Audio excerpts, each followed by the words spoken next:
Sistema Michoacano de Radio y Televisión presenta.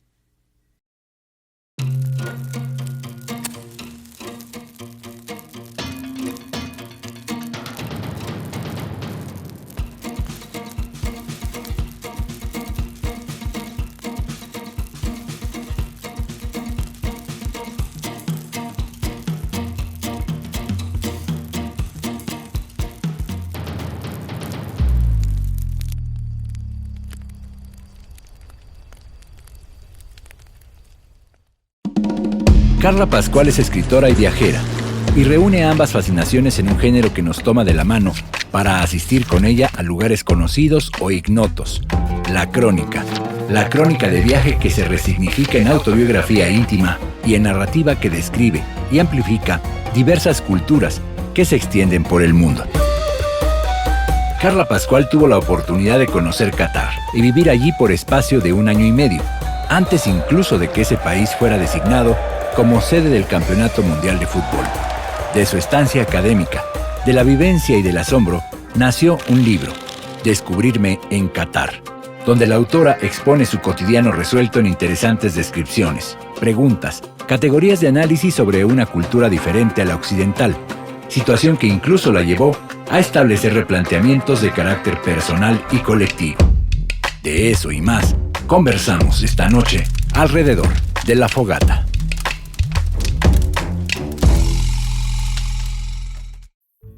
Como ya lo escuchaste en la semblanza, está aquí conmigo Carla Pascual. Tengo en las manos este libro que se llama Descubriendo en Qatar. Una mujer en Qatar. Hola, Carla, ¿cómo estás? Buenas noches. ¿Qué tal, Antonio? Pues, la pregunta es obligada. ¿Qué andas haciendo en Qatar?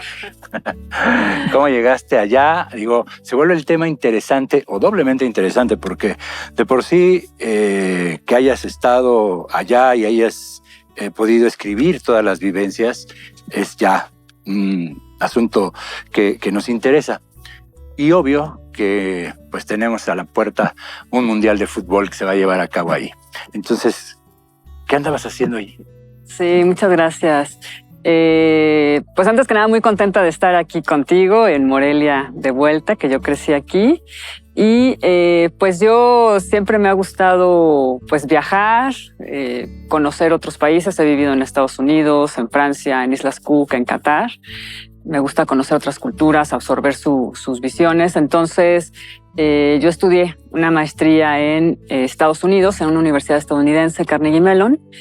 Y un día me enteré que con una amiga, llegué a casa de una amiga en Pittsburgh, en Estados Unidos, y me dice, oye, pues es que vengo regresando de Qatar. Y yo, pues, ¿a qué fuiste a Qatar y dónde está Qatar? Me dice, la universidad abrió un campus allá. Y yo dije, ¿y dónde está? ¿Y por qué allá, no? Entonces me dijo que, bueno, me señaló un mapamundi que tenía en su casa, una peninsulita en la península arábiga, que habían descubierto, bueno, ya habían descubierto de tiempo atrás que tenían la tercera reserva de gas natural más grande del mundo y pues estaban desarrollando el país. Y yo dije, pues como mexicana, ¿no? Va a ser muy difícil que yo pueda ir a trabajar a un país como en Medio Oriente porque pues México no tiene las inversiones en esa parte del mundo, ¿no? Entonces pues me di a la tarea de buscar trabajar allá, de hacer investigación sobre gobierno electrónico, que es el tema que me interesaba en ese entonces, y pues me embarqué allá y ahí está la historia. ¿Y qué fue lo que pesó más? ¿La circunstancia académica y la oportunidad académica, la oportunidad de estudiar y trabajar, el proceso de investigación? ¿O también ahí hubo un dejo como de decir, venga la aventura? No sé. ¿Qué fue lo que en tu decisión pesa más?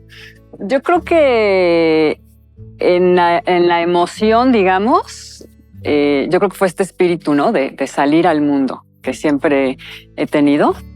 Y también, tal vez en segundo lugar, esta cuestión de la carrera, ¿no? De pues complementar mi formación. Yo me estaba graduando de la maestría, quería pues a poner en marcha, ¿no? Todos esos conocimientos que tuve, quería aplicarlos. Y pues Qatar justamente era un país de apenas 700,000 habitantes, ¿no? donde te metías a internet y encontrabas poco, había todo por construir. Entonces yo dije, pues ahí seguramente voy a encontrar maneras, ¿no? Y también tenía un novio en ese momento. Dije, bueno, pues puedes ir tú allá un tiempo, ¿no? Luego ya nos regresamos acá a Estados Unidos y pues todo parecía que iba a marchar muy bien. Y bueno, aventuras. Yo ya hice un poco de trampa porque ya leí el libro, gracias a ti que me lo facilitaste por la vía electrónica y ahora, bueno, lo tengo en físico. Pero bueno, más que preguntarte mis dudas sobre el libro, a mí me gustaría que habláramos sobre lo que dice el libro en todo el proceso del programa. Pero me quiero regresar en el tiempo. Tú naciste aquí en Morelia. Bueno, nací en la Ciudad de México, pero a los 3 años nos venimos aquí a vivir. Entonces yo pasé mi infancia y mi adolescencia aquí en Morelia. Aquí es donde empecé a explorar mi vocación literaria, un poco desde un poco en la secundaria, ¿no? Me dejaban en la clase de literatura, lean tal libro, ¿no? Y hagan una reseña, ¿no? De la clase. Y yo pues me esmeraba, ¿sabes? Como que quería ponerle, no nada más un resumen, sino investigaba un poco más del autor y quería ponerle un poco de mi pensamiento, ¿no? ¿Qué me había causado el libro, ¿no? Entonces, pues como que me esmeraba, ¿no? También tuve la oportunidad de ir a esto que yo llamo campamentos literarios. Tal vez tú oíste hablar de El Molino en Erongarícuaro con Peter. Entonces, en Semana Santa organizaba que se reunieran José Agustín, María Luisa Puga, Berta Iriart a pues darnos clase de contracultura, de narrativa, de actuación, de teatro. Entonces yo fui un par de veces a esos campamentos literarios y pues ahí como que, pues me siento bien aquí, ¿no? Y pues sí, me gusta escribir, o sea, está padre, ¿no? Y ya en la preparatoria teníamos el taller de poesía y pues yo como que llegué ahí pues así, natural, ¿no? O sea, ni me lo cuestioné, ¿no? Ahora que lo reflexiono, y pues ahí también estuve escribiendo poesía, pues explorando, ¿no? Junto con amigos y Manuel Oramas, que era nuestro maestro, Gaspar Aguilera, algunos talleres también con Gaspar Aguilera. ¿A qué edad llegaste aquí a Morelia? A los 3 años. 3, entonces prácticamente, sí. Bueno, no sé, has viajado por todo el mundo, naciste en la Ciudad de México, pero ¿de dónde te consideras, por ejemplo? ¿Dónde dices, o eres ciudadana del mundo, que también se vale, ¿no? Pues me considero de aquí, la verdad, o sea, porque sí, mis moreliana, o sea, mis años formativos, pues estuvieron aquí, ¿no? ¿Qué recuerdas de esa Morelia que ha cambiado muchísimo? Sí, ha cambiado mucho. Pues que siempre había pues muchos eventos artísticos. O sea, el Teatro Morelos, ¿no? Traía ballets, había festivales de cine que venían de Europa oriental, ¿no? Pues esos eventos, ¿no? Recuerdo mucho. Pues esto apenas es el comienzo de una charla que seguramente será bastante atractiva. Quédate aquí en La Fogata, no le cambies porque creo que no hay nada en los demás canales que sea interesante. Y en cambio aquí está Carla Pascual para platicar precisamente de su estancia en Qatar y muchas otras cosas.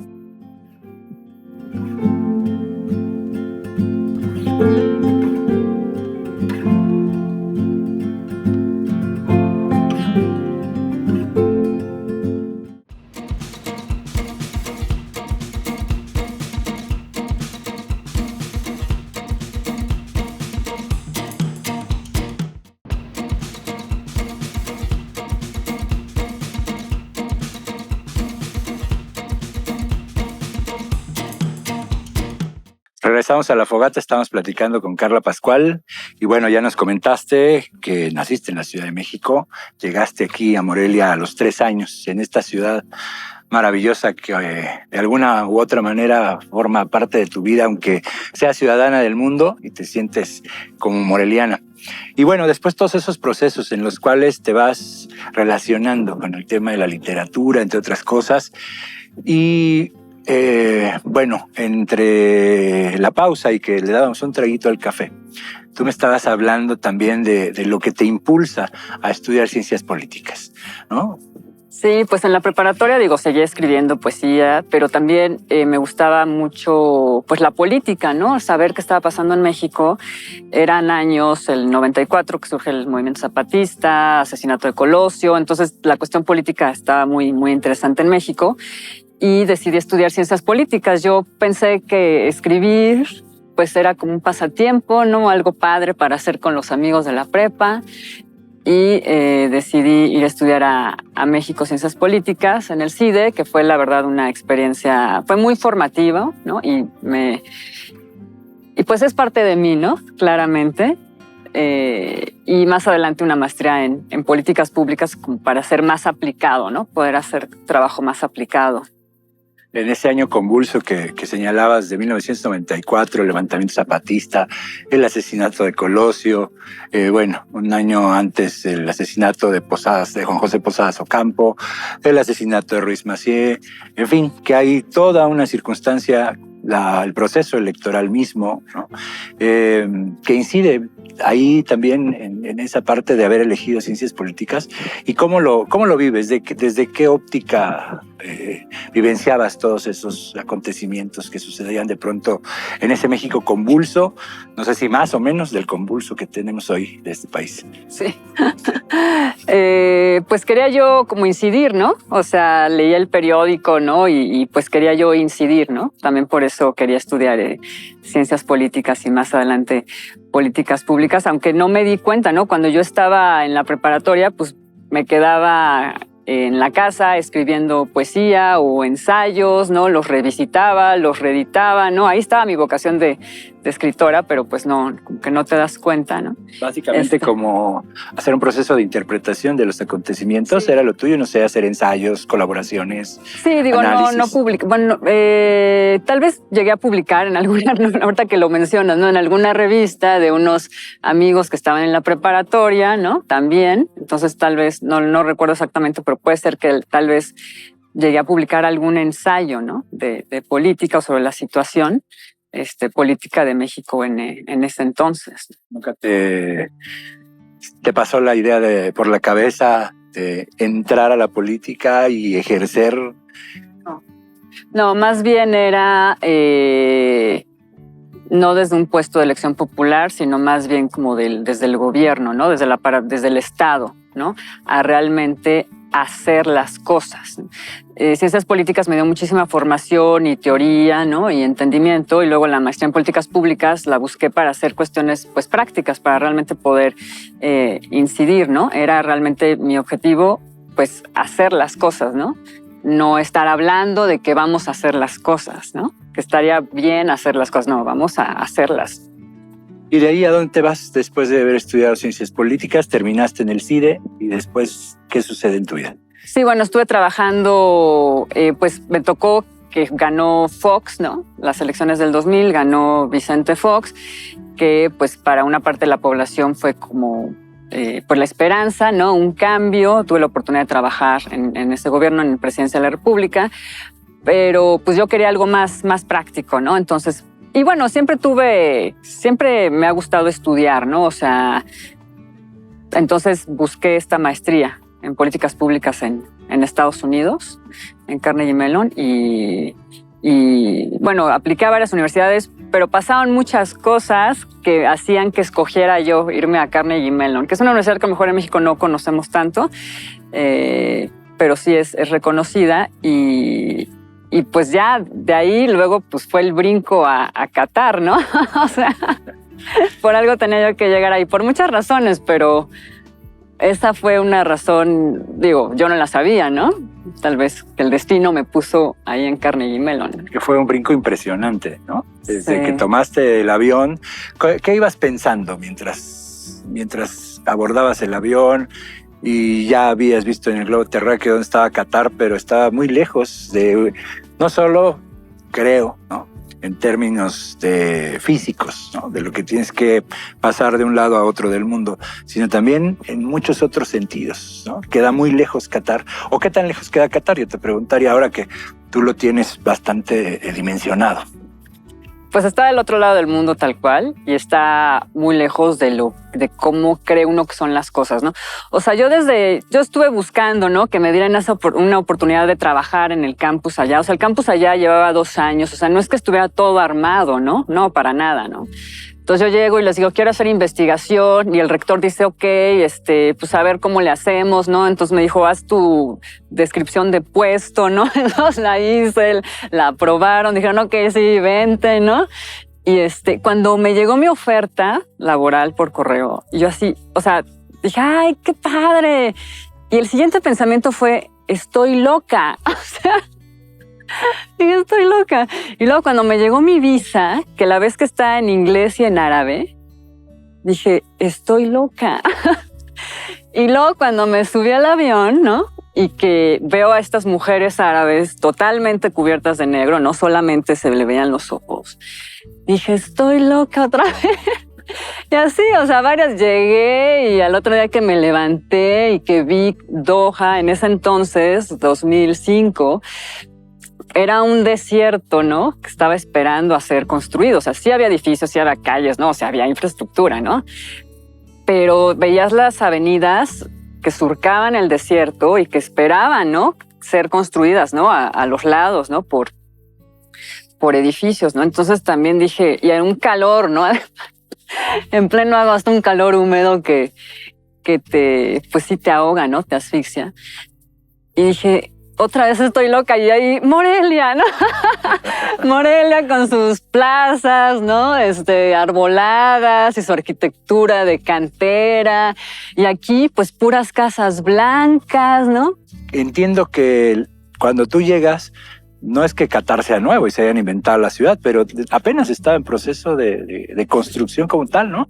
Por esto que decías, haber descubierto que había un gran yacimiento ahí de gas natural. Sí, o sea, ellos descubrieron el petróleo desde los 30, está la Segunda Guerra Mundial, no pueden explotarlo. Bueno, necesitan inversión extranjera. Ellos vivían del comercio de perlas. Descubren petróleo en finales de los 30, está la Segunda Guerra Mundial, no pueden explotarlo, lo empiezan a explotar en los 40, ¿no? En los 50 empiezan a desarrollar el sistema educativo. En los 60 el sistema de salud, 1973 se funda la primera universidad, la Universidad de Qatar, que será como la Universidad Michoacana de San Nicolás de Hidalgo, ¿no? Que fue la primera, no solo en México, ¿no? En América. Y saben que hay gas natural, pero el gas natural se podía transportar solamente por gasoducto. Y Qatar solamente tiene frontera terrestre con Arabia Saudita, y Arabia Saudita pues no le interesa comprarle gas natural a Qatar, ¿no? Entonces era como una mina de oro ahí que no podían explotar. Entonces ya en los 90 se da estos avances tecnológicos que permiten licuar el gas natural, ponerlo en un buque, trasladarlo a donde llega a su destino, también lo descomprimen y ya lo pueden mandar por gasoducto. Y Qatar exporta gas natural sobre todo a Japón, Corea del Sur, la India. Entonces ahí donde dicen, tenemos todo este dinero, ¿no? Toda esta riqueza, ¿no? Todavía en los años al principio de los años 2000, eso es en los 90, principios de los años, bueno, como en 2007 descubren todavía más reservas, ¿no? De gas natural. Entonces se vuelve todavía más rico, ¿no? El país, ¿no? Es ahí donde se ve la posibilidad. Dinero, pues construyamos una ciudad y construyamos un país, ¿no? En el fútbol, no sé, ¿te gusta el fútbol o no? Me gusta ver el mundial, o sea, sí lo disfruto, sí. Porque en el fútbol está la historia representativa y que se volvió después tomó significado, que se le llama el síndrome del Jamaicón. El Jamaicón Villegas, ¿no? Fue el primer jugador mexicano que sale a Europa a jugar. Y se regresa porque extraña México, porque extraña la comida, porque extraña a su mamá. Desde ahí se volvió el síndrome del Jamaicón. ¿En algún sentido tú lo sentiste así? Dijiste, ya me regreso, maleta, vámonos. Tuviste que agarrarte, no sé, de las puertas ahí de la casa donde vivías, del departamento donde vivías. Pues hay un momento inicial, ¿no? De mi vida ahí en Qatar que pues yo estaba buscando un proyecto y no se estaba dando, ¿no? Entonces como que me quería pues regresar porque ya pues como que no veía, ¿no? por donde no era tanto realmente la nostalgia, ¿no? Ya más adelante, más avanzado el tiempo, pues ahí me di cuenta, o sea, dije, fíjate, fui de vacaciones a Sri Lanka, ¿no? Y me llevan a pues Qatar es musulmán, ¿no? Entonces llego a Sri Lanka y hay varias religiones, pero hay el catolicismo. Entonces me llevan al centro de uno de los pueblos que visitamos y hay una iglesia. Entonces, pues entro a la iglesia. Yo no soy católica, pero me sentí en México. O sea, fue una fuerza que dije, ay, sí extraño mucho a mi país, ¿no? Y aquí en esta iglesia me estoy sintiendo en México. Entonces me senté ahí, cerré los ojos, dije, voy a sentir esto, ¿no? O sea, es muy, muy fuerte, ¿no? Yo no pensaba que yo fuera así, porque yo había vivido en Estados Unidos, en Francia, Islas Cook, viajaba, ¿no? Ciudadana del mundo, como tú dices, ¿no? Sí, sí, sí. Y en ese momento dije, híjole, ¿no? Y de repente sí empezar a extrañar, ¿no? Como que cierta comida, ¿no? Y ciertos rituales, ¿no? No pensé que yo era así, pero sí. Y en este primer momento también tiene que ver porque, bueno, como tú lo relatas en el libro, hay que hacerle promoción al libro porque la gente lo compre. Hay una parte donde es que sientes que no encajas, que no tienes oportunidades, porque de pronto tu proyecto de investigación parece ser que nadie le interesa, ¿no? Más bien es, ¿y ahora qué hago si mi proyecto de investigación a nadie le importa, ¿no? Fue un poco como eso, ¿no?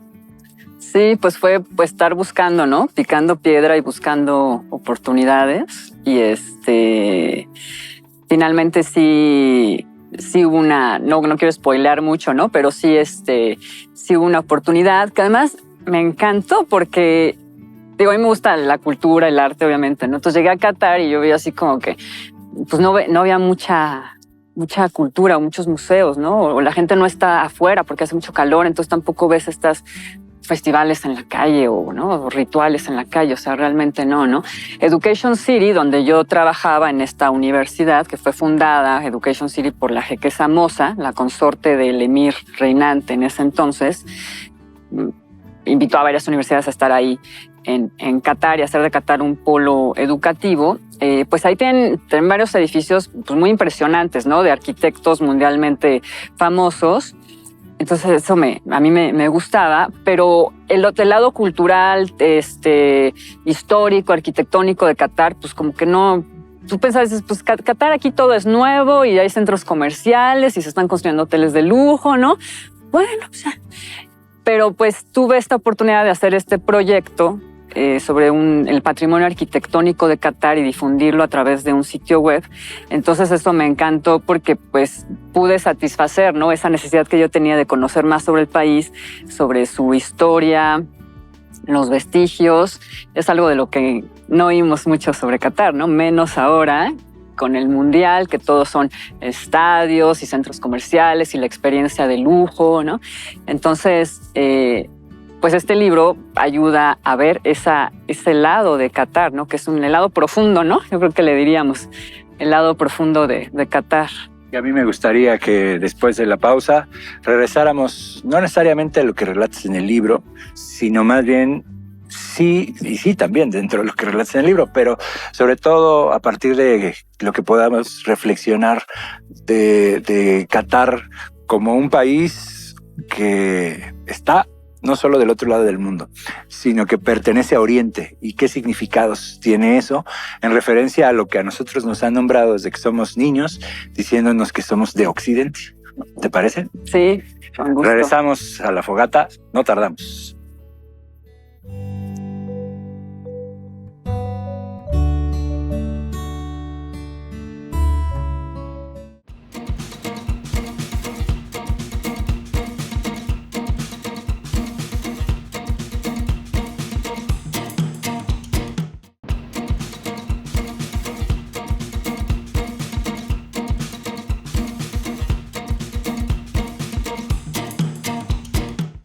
Esta fogata con Carla Pascual.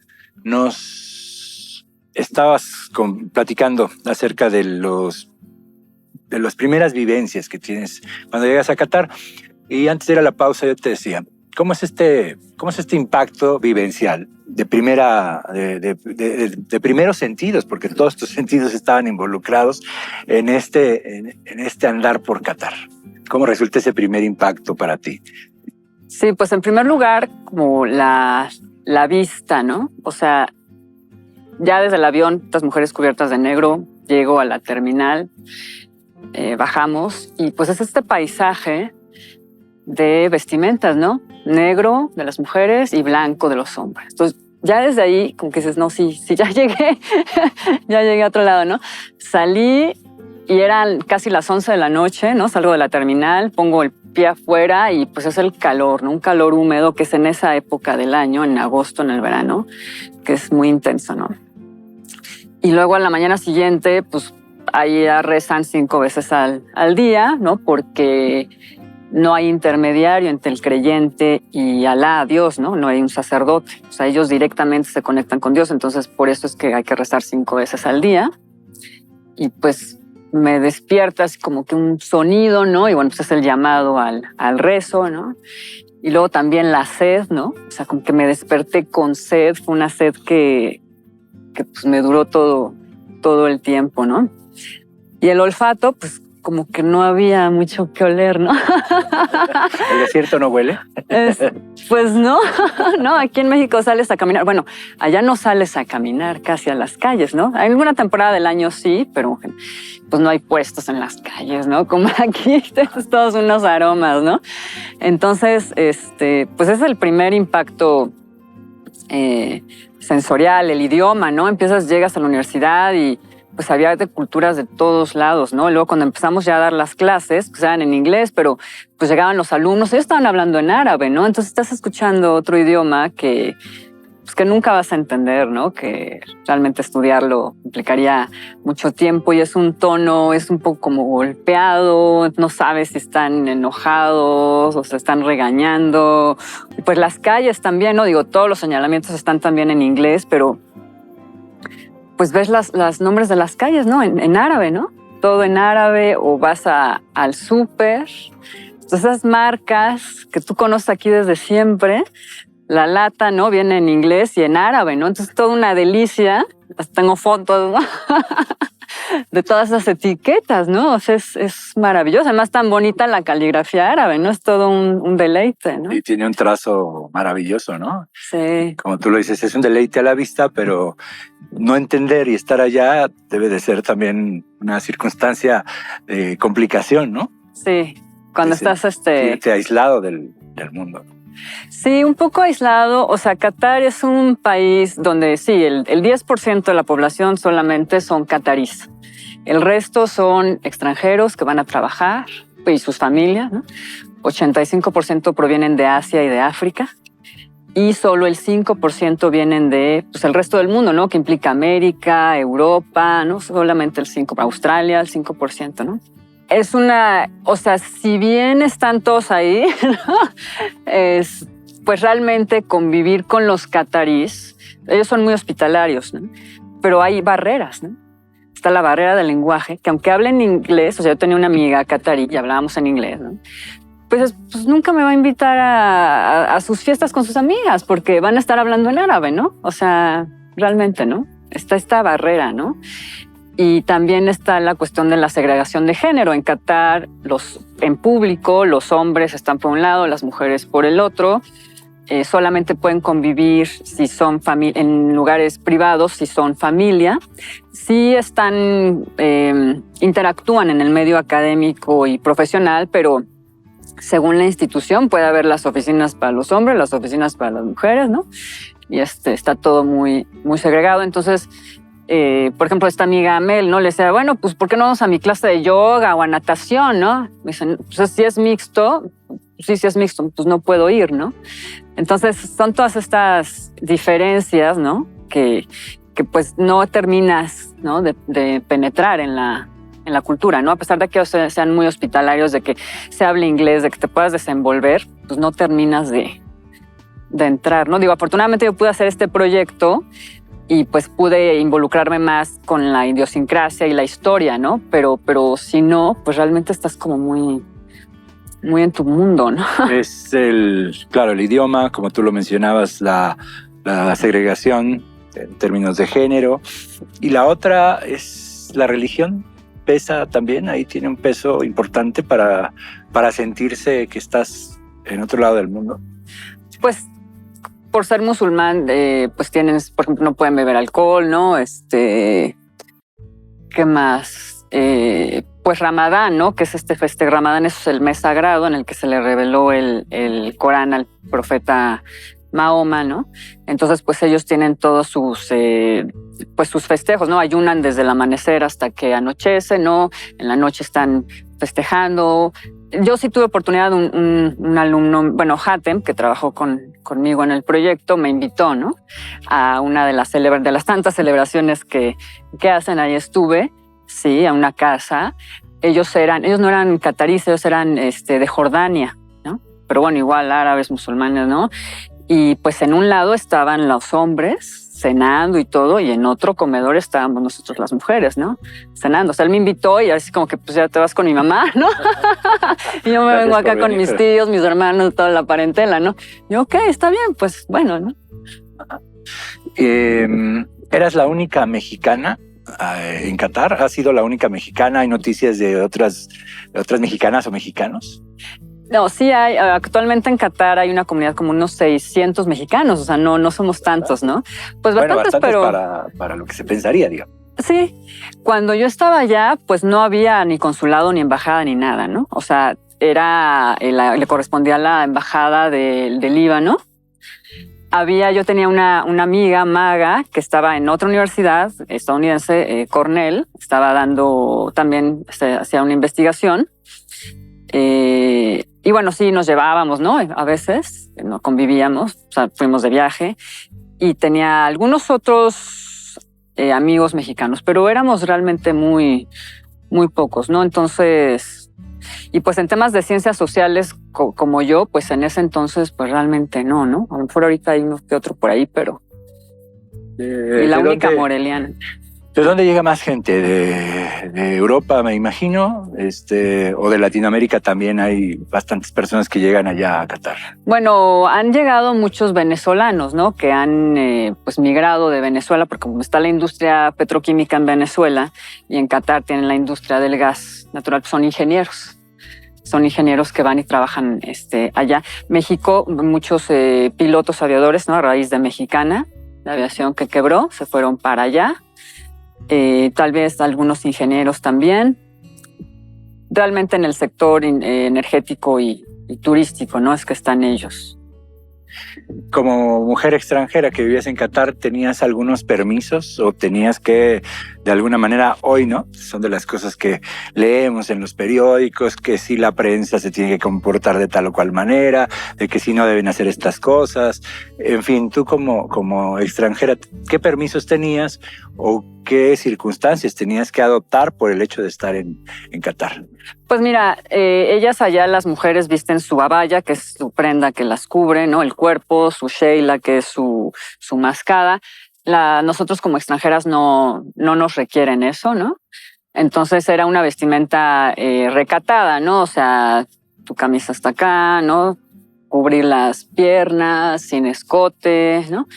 Pues eso es lo que yo tenía que vestir. También vale la pena decir que pues luego Qatar también tiene como destinadas sus filas, ¿no? Áreas específicas para mujeres o filas específicas para mujeres en los servicios públicos o en los bancos. Entonces, pues tú vas como mujer y estás padre ahí en tu salita, ¿no? De mujeres, o te dan prioridad en la fila, ¿no? Entonces, pues eso también tenemos nuestros privilegios en ese sentido.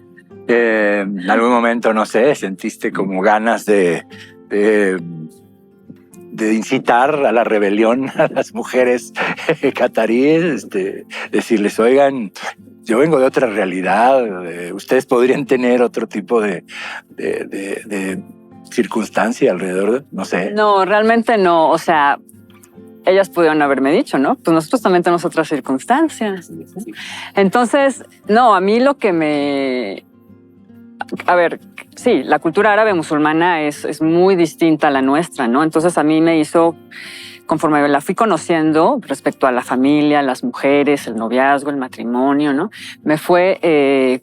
Hizo que entendieras cómo era eso, por qué, digo, la mayoría de las rasgos de las culturas o prácticas culturales tienen alguna razón de ser.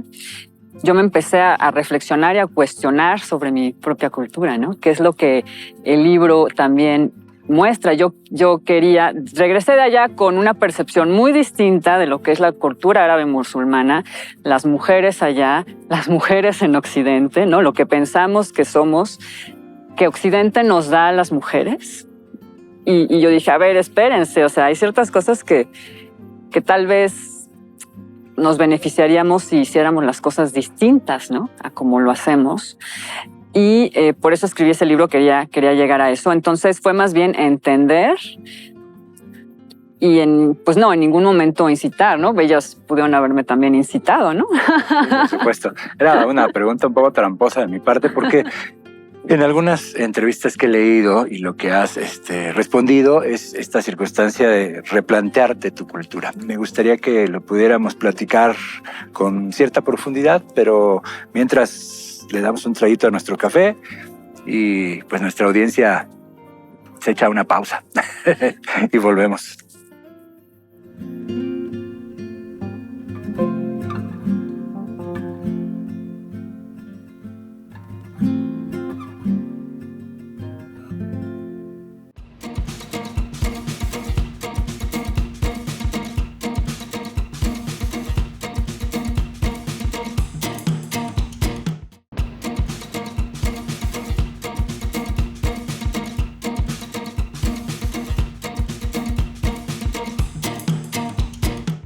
¿Qué te parece nuestro escenario, Carla? Me encanta, muy nos cuesta un inspirador. poquito de trabajo poner todas las casas, esta maqueta que hay en el fondo de nuestro escenario, que es la bellísima ciudad de Morelia. Y alrededor, bueno, aquí al lado de esta fogata que se pueden establecer este tipo de charlas.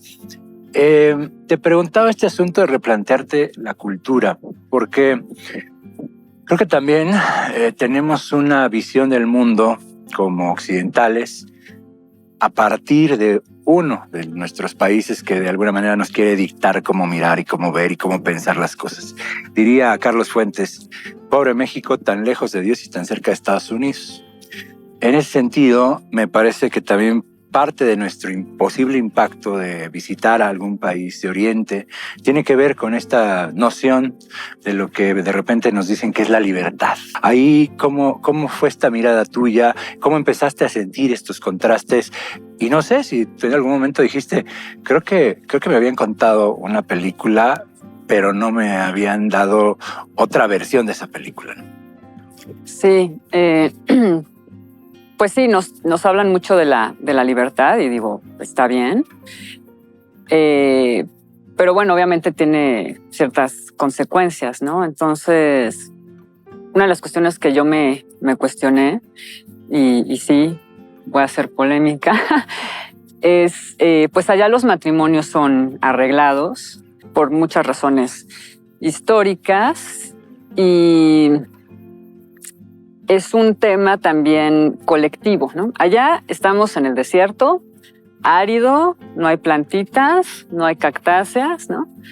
Pues hay escasez de recursos, tenían que competir por ellos, entonces se forman las tribus, ¿no? Y es el colectivo, o sea, tú no puedes sobrevivir en ese desierto sin el colectivo. Entonces allá no es del individuo y la libertad del individuo, es el colectivo. Entonces, estas decisiones matrimoniales, pues también es para el colectivo, ¿no? Para ambas familias, ¿no? Y si bien se toma en cuenta, ¿no? A los novios, o sea, no se les forza, ¿no? O sea, eso no se les forza a los novios a casarse si no lo desean con esa persona. También es un tema del colectivo, ¿no? Entonces lo siguen arreglando.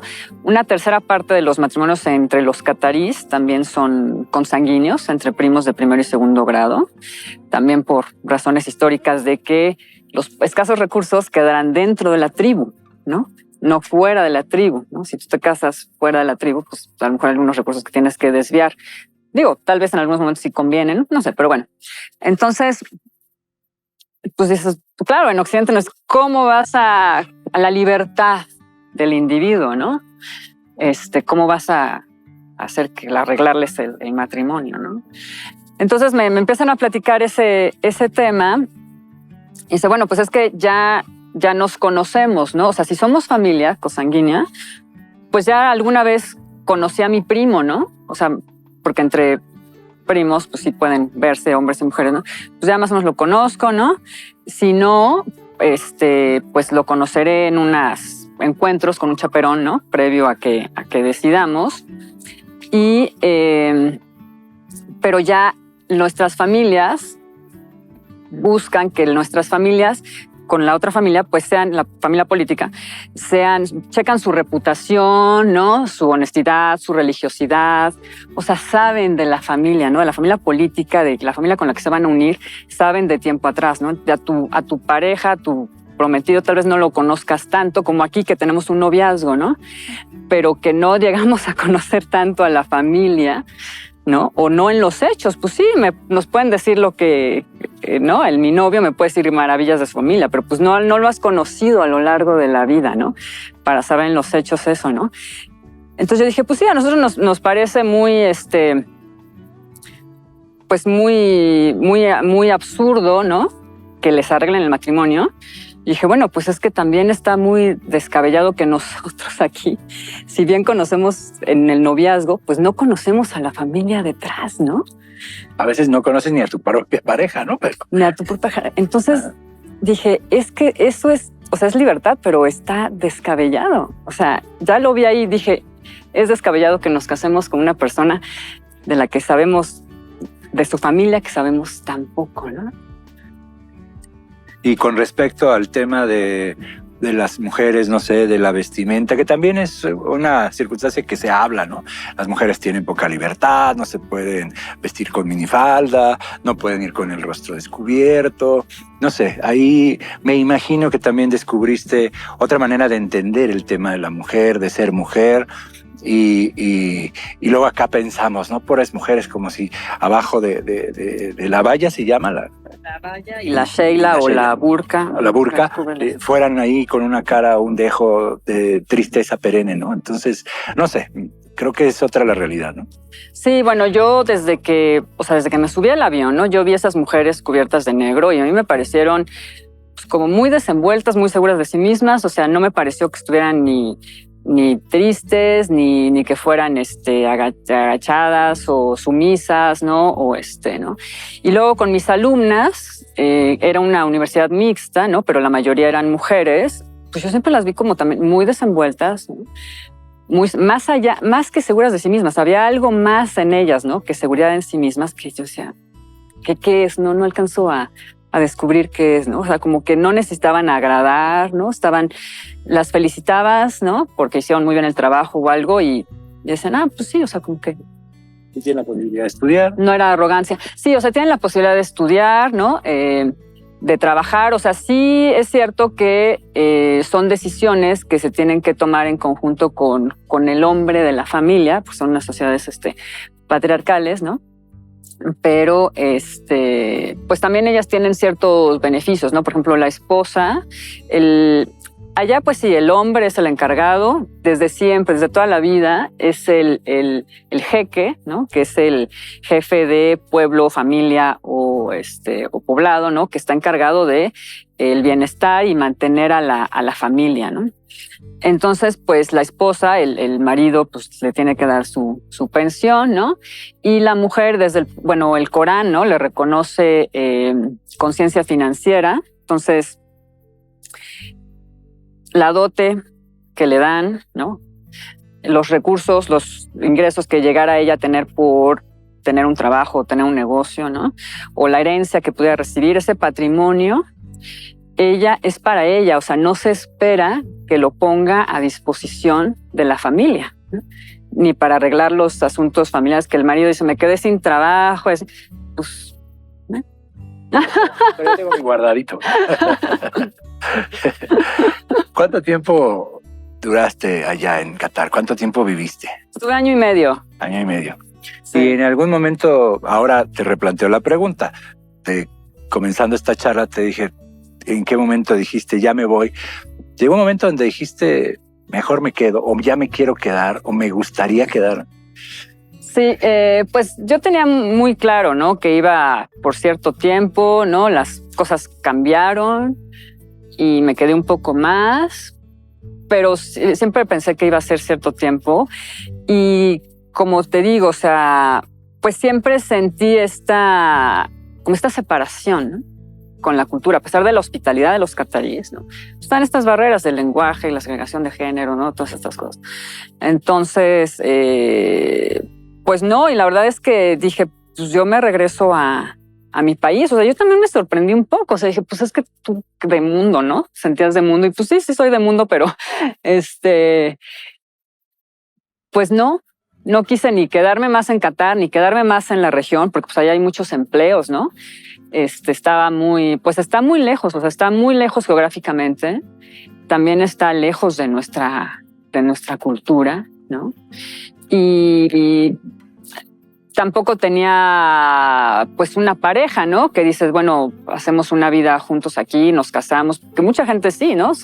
Ahí se conoce, se casan y hacen una vida, ¿no? Pero no fue mi caso y pues sí, yo quería regresar a México, ¿no? O sea, sí sentí eso. O sea, México, ahí también me di cuenta, dije, visité varios países, ¿no? Alrededor y dije, es que México es un país de los que que tienes que conocer, ¿no? O sea, si me preguntas cuáles son los destinos, ¿no? Que hay que conocer, México definitivamente, ¿Por qué? ¿no? Digo, entiendo una parte por ser mexicanos, pero ¿por qué después de esta posibilidad de ir por el mundo dirías, hay que conocer México? Pues es que la diversidad cultural que tenemos, pues es enorme, ¿no? O sea, tenemos todo lo prehispánico, ¿no? Todavía nuestras comunidades indígenas que pues no las apoyamos y valoramos como tendríamos que. Todo eso da una riqueza enorme, el sincretismo, ¿no? Pues la gastronomía, tenemos 4 cocinas, ¿no? ¿Cuántos países tienen 4 cocinas? O sea, el Mar de Cortés, ¿no? Creo que es el Golfo o el océano, la parte de agua salada que tiene más biodiversidad del mundo. México es una joya, o sea, es una joya, ¿no? A nivel gastronómico, el impacto entre Qatar y México, me imagino que sí, pues ya es sobre todo la comida tipo libanesa, ¿no? Y otros platillos, aunque bueno, como recibe muchos extranjeros, pues hay cocinas de muchas partes del mundo, ¿no? Pues además la gente ya así migra, ¿no? Y pone su restaurantito. Entonces, restaurante de comida de Sri Lanka, ¿no? Entonces es la familia de Sri Lanka, o sea, no es nada pretencioso, ¿no? Bueno, en ese punto, cuando yo estaba allá, ¿no? El restaurantito de la comida de Sri Lanka, ¿no? Y el restaurantito de la comida de la India, que son los indios, ¿no? Entonces, bueno, toda esa comida, y bueno, ahora realmente Qatar, pues, tiene otras inversiones, ¿no? De restaurantes, cadenas, pues, ¿no? Y pues todavía más diversidad gastronómica, ¿no? Pensar en migrar y poner allá un negocio de enchiladas morenas. Tal vez me vaya muy bien. De corundas. ¿Regresaste a México y te asentaste en México o te fuiste a alguna otra parte del mundo? No, pues ya me asenté en México. A veces sí extraño pues el ambiente multicultural, ¿no? Que me daba la universidad, que te da Qatar. Pero bueno, no se ha dado la oportunidad de vivir fuera otra vez, tampoco la hemos buscado, ¿no? Pero bueno, seguimos viajando, porque bueno. ¿Cuánto tiempo te tomó descubrirme en Qatar? Sí, descubrirme en Qatar. Bueno, ya allá mientras vivía en Qatar, pues tomaba algunas notas, ¿no? Y cuando regresé dije, tengo todo estas reflexiones sobre la cultura árabe musulmana, sobre mi propia cultura y un montón de anécdotas divertidas de cuando eres extranjero y no sabes cómo desenvolverte bien en una cultura, que las quiero transmitir a un público amplio, ¿no? Entonces, 2000 empecé a escribir ya más en serio, 2010, ¿no? Empecé a escribir los primeros capítulos, luego los leí, dije, no, esto está malísimo, tengo que reescribirlo como escritor. Es escritor, no el que escribe, sino el que reescribe, el que corrige, edita. sí. Muchas veces, ¿no? Entonces, ya realmente me puse bien las pilas hace como 5 años, ¿no?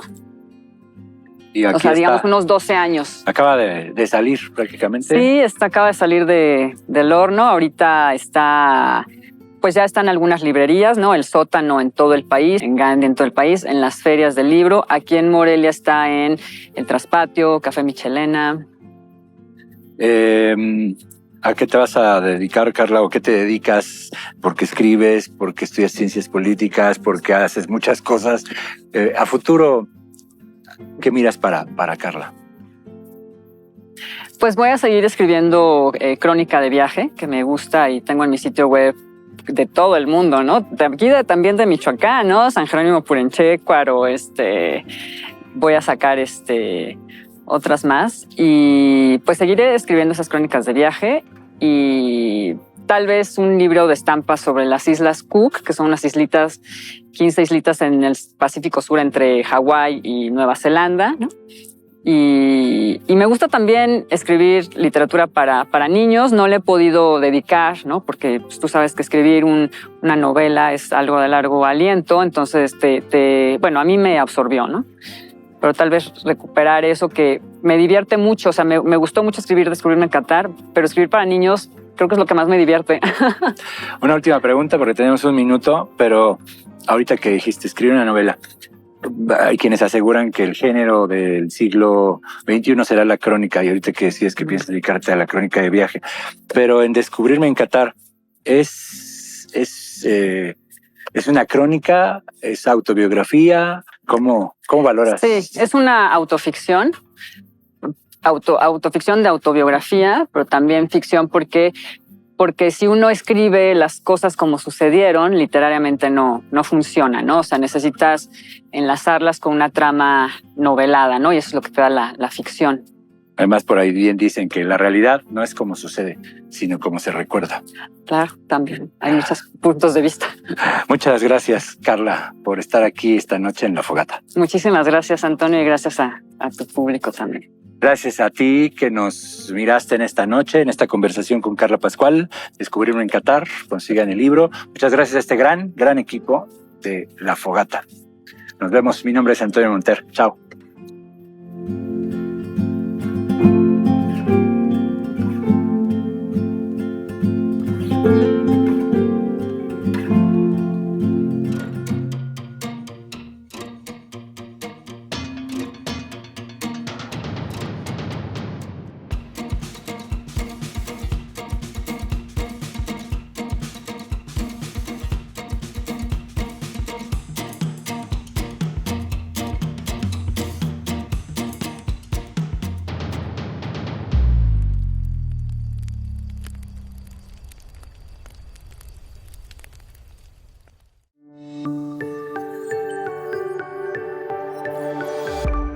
Sistema Michoacano de Radio y Televisión presentó